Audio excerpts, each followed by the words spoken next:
Under the sumptuous dome of Les Invalides in Paris, Napoleon Bonaparte's tomb. 200 years after his death, the French president led commemorations for one of France's most famous leaders. In 1840, when Napoleon Bonaparte's coffin was opened, witnesses were astonished by how well preserved his body appeared, as if he were merely sleeping. This dramatic event, driven by a powerful political motive, was part of a larger effort to reshape France's remembrance of its fallen emperor. Napoleon had died in exile, and bringing his remains back was more than just a funeral. It became a national spectacle that continues to captivate the world. What was found inside the coffin, and why does it still hold such significance today? The unexpected reason for reopening. When Napoleon Bonaparte's coffin was opened in 1840, it was not the result of scandal or suspicion, as one might expect with disturbed graves. Instead, the decision reflected a deliberate political act, carefully orchestrated to serve a purpose far beyond simple curiosity. Nearly 2 decades after his death, the French government chose to bring his remains back to the heart of France, transforming a remote grave on a distant island into a national symbol. The act of reopening the coffin was a calculated move wrapped in symbolism, designed to unite a divided nation rather than uncover dark secrets. This moment, charged with political meaning, quickly took on legendary status and captured the imagination of people across Europe. The idea of disturbing a grave, especially one so revered, was controversial, but the political context made it more than just an exhumation. France had been through turbulent years since Napoleon's fall, and the country's leadership was shifting. Opening his coffin signaled a reclaiming of a complicated legacy, one that had continued to influence French identity despite his defeat. The process was weighted with ceremony and respect, carefully planned to maintain dignity rather than provoke scandal. This caution reflected the sensitive nature of Napoleon's place in both history and public memory. The opening of the coffin also became a symbol of restoration, a way for the ruling powers of the time to appropriate Napoleon's legacy without reviving his empire. It was a striking reminder that sometimes political power maneuvers through symbolic gestures more than open confrontation. Public interest surged as news spread that Napoleon's remains would return to France, and the nation watched closely as plans unfolded. No one had seen his body since the burial, and anticipation grew over what condition he might be found in. Suspense built around what lay inside the crypt, as nearly 20 years had passed since Napoleon's death. Had the passage of time erased every trace, or would the body tell a different story? Those tasked with opening the grave were aware of its importance, not just as a physical act, but as a moment that could shape collective memory and national pride. The careful layers of the coffin and the preservation of his remains became a secret held for decades. What was revealed when those layers were finally lifted would reinforce the myth of Napoleon in ways few expected. Despite the political motivations, this reopening carried a weight of solemnity and reflection. It was a reminder that history is often not settled with a single event, but revisited again and again through both facts and symbols. France's attempt to bring its fallen emperor home would echo through generations, reminding all that death does not always end a leader's influence. Instead, Napoleon's reburial echoed as an act of shaping identity and legacy. The mystery surrounding the coffin matched the drama of the man it contained. As preparations began, the world waited for the unveiling of Napoleon's final state. The tension between fact and legend became intertwined, heightening interest in what was to come. Many wondered if opening the coffin would settle long-standing debates about his death and legacy, or simply deepen the enigma. The political act had opened a door not only to his remains, but to the layers of history and memory wrapped around them. This dramatic moment was about to change how France looked at its past and itself. The mysterious aura surrounding Napoleon's tomb was enhanced by the decades of silence after his burial. No one outside his closest circle had seen the body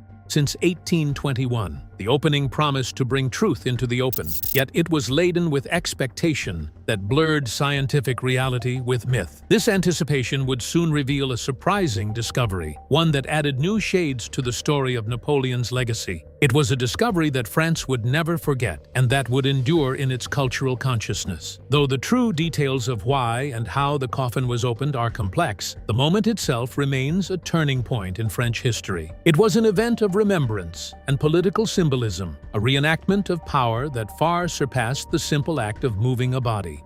The reopening promised answers but also raised new questions, creating a bridge between the past and a nation's future identity. The significance of this act went far beyond the physical remains. It was a statement meant to resonate for decades, if not centuries, to come. This tension between history, politics, and legend set the stage for a story that few could have predicted, one where what lay within the coffin would haunt France and fascinate the world. Napoleon's physical return became inseparable from his mythic return, forging a connection that was as emotional as it was political. The truth inside that coffin was about to reshape how a nation saw its fallen emperor and himself.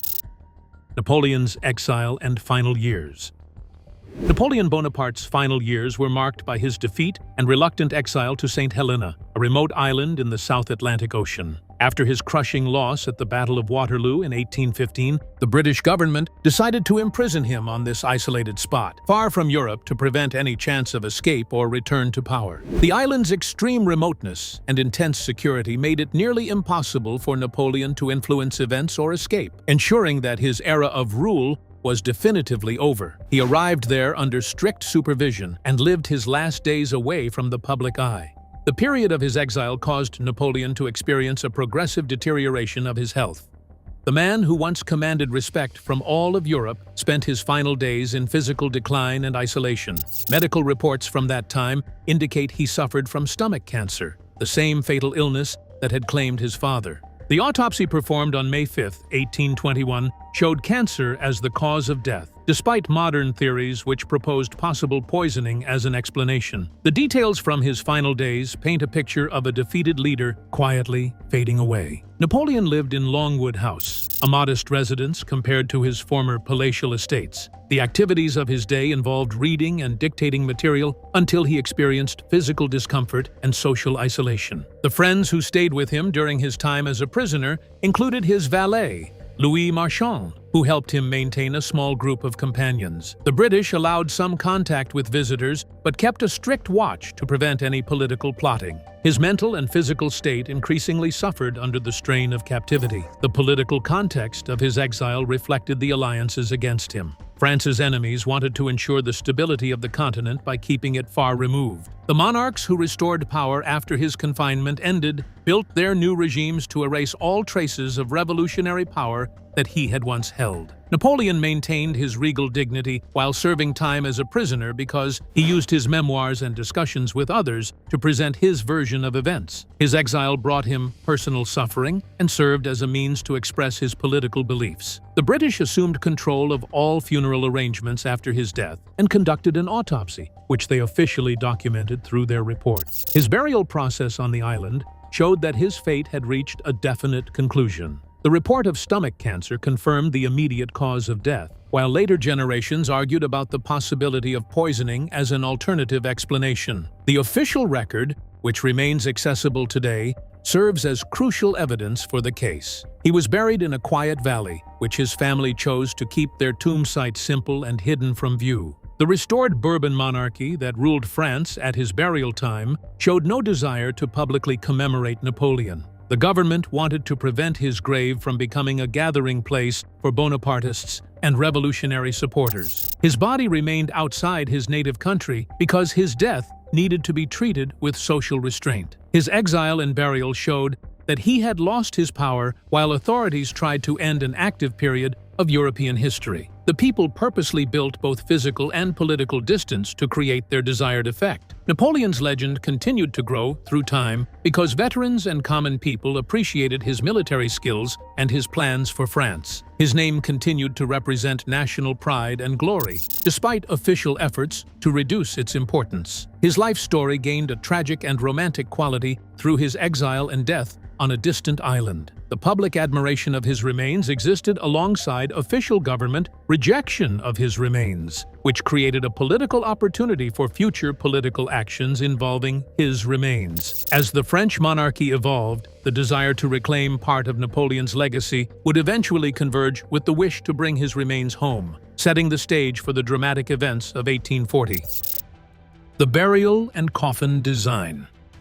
Napoleon's burial was far from a simple affair. It involved a carefully planned and elaborate coffin system designed to protect and preserve the body. His remains were placed inside a series of nested coffins, each serving a specific purpose to shield him from decay and external elements. The body first rested within a tin-lined wooden coffin, which was then enclosed within one made of mahogany. This inner arrangement was critical to safeguarding the remains in the face of the island's climate. Encasing these layers was a lead coffin, soldered shut to make it airtight. The lead was the most crucial element in the preservation effort, as it significantly reduced air and moisture from reaching the body. This sealed coffin acted like a time capsule, arresting decomposition in ways a typical burial could not achieve. The airtight design was uncommon but effective, especially in a damp environment like St. Helena. The lead coffin created conditions that slowed down the natural decay process remarkably. Finally, this lead coffin was placed inside an outer mahogany coffin before burial. This outermost layer added both protection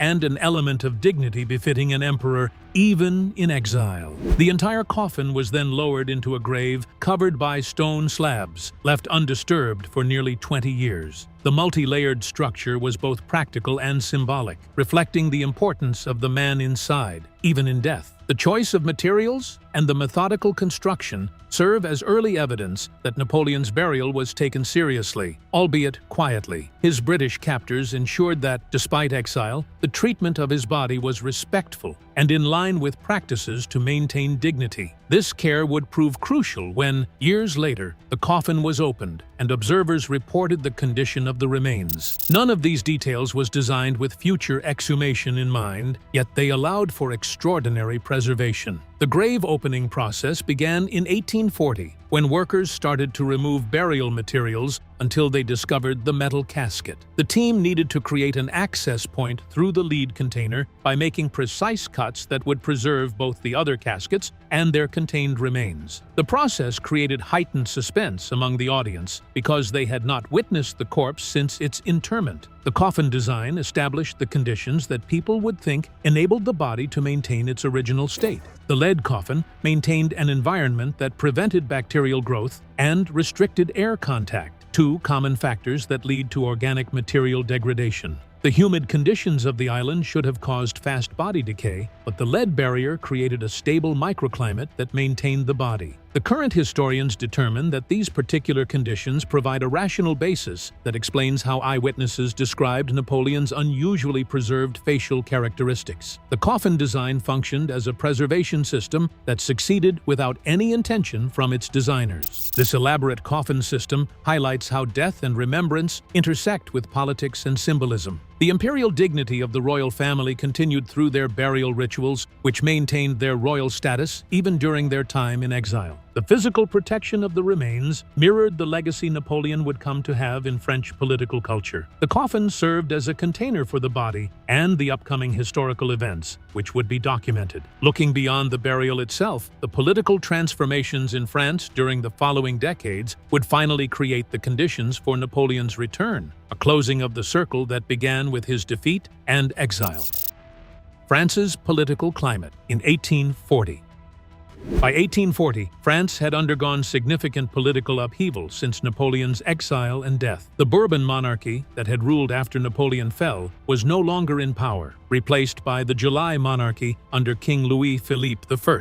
This new government faced serious challenges, including divisions between royalists, republicans, and the Bonapartists, those loyal to Napoleon's legacy. Louis-Philippe needed a way to solidify his rule and build broader national unity amid these tensions. The public perception of Napoleon changed after his military defeat, which ended his rule. The people who first saw him as a military dictator now viewed him as a national symbol of French pride and military glory during the 1840s. He was honored by both military veterans and regular citizens who saw him as a hero who brought honor to France after its empire had collapsed. The increasing public admiration made it possible for political leaders to show their support through a symbolic demonstration that would attract different groups. Louis-Philippe developed an excellent political plan when he decided to bring Napoleon's body back to Paris. The return of the emperor's remains allowed the king to align himself with the powerful feelings of patriotism that Napoleon still inspired. The proposal provided a method to acquire part of Napoleon's legacy because it permitted political groups to find common ground between political opposition and imperial restoration. The gesture helped to heal some divisions, connecting royalists, Bonapartists, and the wider public through shared respect. The French government conducted precise negotiations with Britain to obtain permission for exhuming and moving the remains. Lord Palmerston, the British Foreign Secretary, granted approval for the move, signaling improved relations between the two long-standing rivals. The collaboration between Britain and France helped to reduce political conflicts in Europe, while France regained an essential element of its national history. The decision was as much about diplomacy as it was about domestic politics. People named the event with a poetic title, which means Return of the Ashes. The moment had symbolic weight because Napoleon, who died in 1821, had been buried on St. Helena Island. The presence of his body brought forth descriptions that combined sacredness with mythical elements. The term underscored the idea that what was returning was more than just flesh. It was the soul of a nation's history and pride. Louis-Philippe wanted the return to create a time of national reflection,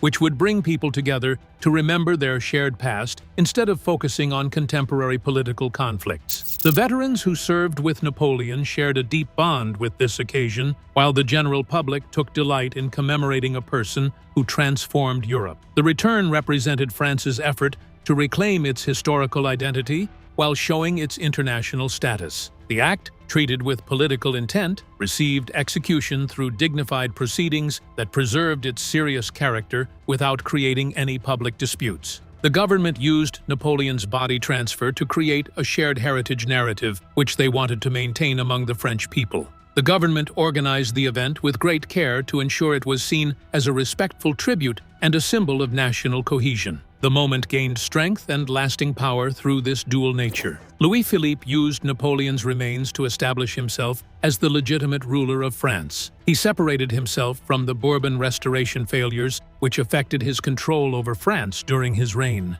The political use of remembrance viewing transformed how citizens perceived revolutionary history and upcoming developments in their country. The solemn procession of the body back across the sea was inevitable once the political climate aligned, and those tasked with the return were about to undertake a journey loaded with historical significance. The Return Expedition and Exhumation. On October 15, 1840, a French delegation arrived on St. Helena for the carefully planned exhumation of Napoleon's remains. The group included French and British officials, as well as men who had personally known Napoleon during his exile, most notably his loyal valet, Louise Marchand. The presence of witnesses who had intimate connections to the emperor lent the event a deeply emotional atmosphere and historical weight. The delegation's task was both delicate and symbolic. The exhumation began with the removal of the stone slabs covering the grave. Workers carefully dug down to reach the multiple layers of coffins beneath. They lifted the outermost mahogany coffin first, slowly revealing the complex nested burial. Each layer was opened one after another with great caution. First the outer wooden coffin, then the lead coffin still soldered shut to maintain airtight conditions, followed by the inner wooden coffin, and finally the tin-lined coffin protecting the body. The tension among the watchers grew with every layer removed, as none had seen Napoleon's body since his burial nearly 20 years earlier. The lead coffin was the most critical. Opening it required cutting through the sealed metal carefully, preserving the contents inside. This moment was highly anticipated, carrying emotional and historical significance for everyone present. The opening was witnessed closely by veterans, officials, and close attendants, all eager to see the condition of the emperor after so many years underground. When the final lid was removed, the witnesses were stunned. Official reports and personal accounts later described a body that was remarkably well preserved. Napoleon's face and features remained identifiable, not collapsed or decayed as might be expected. His uniform was visible, and even the medals he wore still lay across his chest. The hands were also reportedly intact, creating an impression that he was simply sleeping rather than deceased. The unexpected preservation of this evidence, which survived through time, moved present-day observers to deep emotional responses. The people who fought in the Napoleonic Wars had personal ties to the battlefield because of their military service. Their descriptions showed that the body appeared to be almost alive, which created strong myths about Napoleon's permanent existence. The accounts from that event demonstrate exceptional consistency, although there were no scientific studies or photographs taken of the coffin during that period. Modern historians mostly agree that Napoleon's remains stayed intact because the airtight lead coffin provided essential protection. The sealed conditions created a dry environment that slowed decomposition significantly. This explanation gives a reasonable explanation about how people experienced emotional reactions, which they described with excessive enthusiasm. The preservation became a tangible symbol of Napoleon's legendary status. Death had seemingly not completed its work. The coffin arrived in Paris on December 15, 1840, which caused one of the century's largest public events to happen. The route attracted crowds who watched veterans show their grief while church bells chimed. The procession passed under the Arc de Triomphe, which Napoleon had built specifically for this purpose to create an additional symbolic meaning for the journey. The return honored the fallen emperor as a hero and united a nation around a shared past. The coffin's arrival marked the beginning of a new chapter, one where Napoleon's presence in France was physically restored and mythically reinforced. This story was far from over. Its echoes would reverberate for generations. Witness accounts of the body inside. As the final lid of Napoleon's coffin was carefully lifted, those present were met with a sight few had dared to imagine. Witnesses described a body that appeared remarkably well preserved, despite nearly 20 years underground. His face remained clearly recognizable, with features that had not collapsed, giving many the impression that he looked as though he was merely sleeping. Such descriptions evoked profound emotion, especially among those who had been loyal servants or former soldiers under his command. Observers noted that Napoleon's uniform was still visible, a testament to the care with which he had been buried. Medals and decorations lay across his chest, shining faintly in the dim light of the tomb. Even his hands were described as intact, contradicting expectations of decay after so many years. This image reinforced the reverence surrounding him, lending a sense of dignity and permanence to his memory. The physical state of the body blurred the line between history and legend. It is important, however, to consider the context in which these observations were made. Emotions ran high among the attendees. Many had served Napoleon personally